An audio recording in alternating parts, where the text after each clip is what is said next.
हूं सपना और आप देख रहे हैं एक न्यूज 24। आपको बता दें कि सुप्रीम कोर्ट ने सोमवार 13 अक्टूबर 2025 को एक महत्वपूर्ण निर्णय ने कर्नाटक के बेंगलोर सेंट्रल क्षेत्र में वोट चोरी के आरोप की जांच के लिए विशेष जांच दल CIT गठित करने की मांग वाली याचिका को खारिज कर दिया है। जी हां, यह याचिका कांग्रेस नेता राहुल गांधी द्वारा लगाए गए आरोपों के आधार पर दायर की गई थी, जिसमें कहा गया था कि महादेवपुरा विधानसभा क्षेत्र में मतदाता सूची में बड़े पैमाने पर गड़बड़ी की गई है।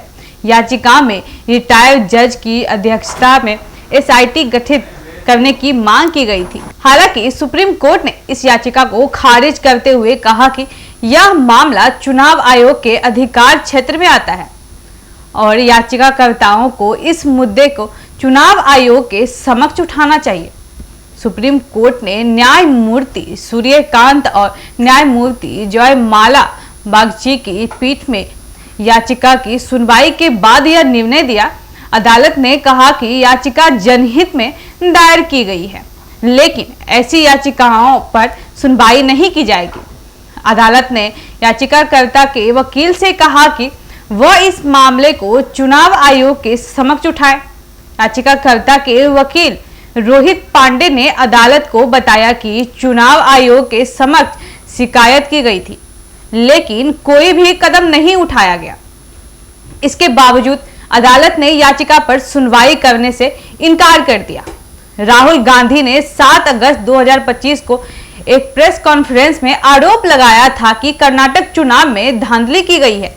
उन्होंने बेंगलोर सेंट्रल क्षेत्र में महादेवपुरा विधानसभा में मतदाता सूची में गड़बड़ी का दावा किया था।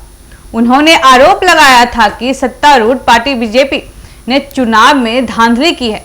मुख्य चुनाव आयुक्त ज्ञानेश कुमार ने राहुल गांधी से 7 दिन के भीतर हल्फनामा दाखिल करने का आदेश दिया है। उन्होंने कहा कि यदि राहुल गांधी ऐसा नहीं करते हैं तो उन्हें अपने आरोपों को निराधार मानना होगा। इस निर्णय से यह स्पष्ट होता है कि सुप्रीम कोर्ट ने चुनाव संबंधी मामलों में चुनाव आयोग की भूमिका को प्राथमिकता दी है।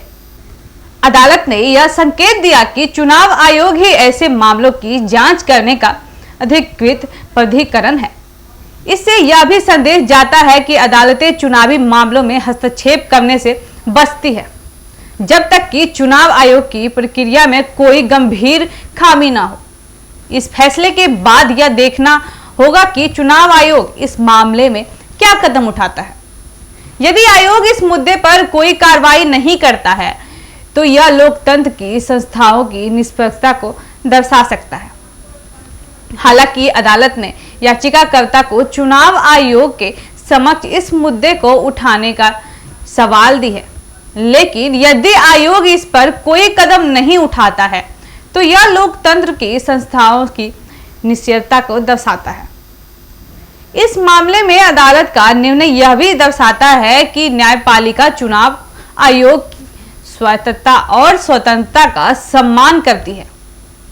अदालत ने यह संकेत दिया है कि चुनाव आयोग को चुनावी मामले में स्वतंत्र रूप से कार्य करने का अधिकार है। इससे यह भी संदेश जाता है कि न्यायपालिका चुनाव आयोग की प्रक्रिया में हस्तक्षेप करने से बचती है, जब तक कि कोई गंभीर मामला न हो। कुल मिलाकर सुप्रीम कोर्ट का यह निर्णय लोकतंत्र की संस्था की स्वायत्तता और स्वतंत्रता को बनाए रखने की दिशा में महत्वपूर्ण कदम है। इससे यह स्पष्ट होता है कि चुनाव आयोग को चुनावी मामले में स्वतंत्र रूप से कार्य करने का अधिकार है और न्यायपालिका चुनाव आयोग की प्रक्रिया में हस्तक्षेप करने से बचती है। इसमें आपकी क्या राय है, हमें कमेंट करके जरूर बताएं। ऐसे ही तमाम खबरों के लिए जुड़े रहे हमारे साथ एक न्यूज 24 से। धन्यवाद।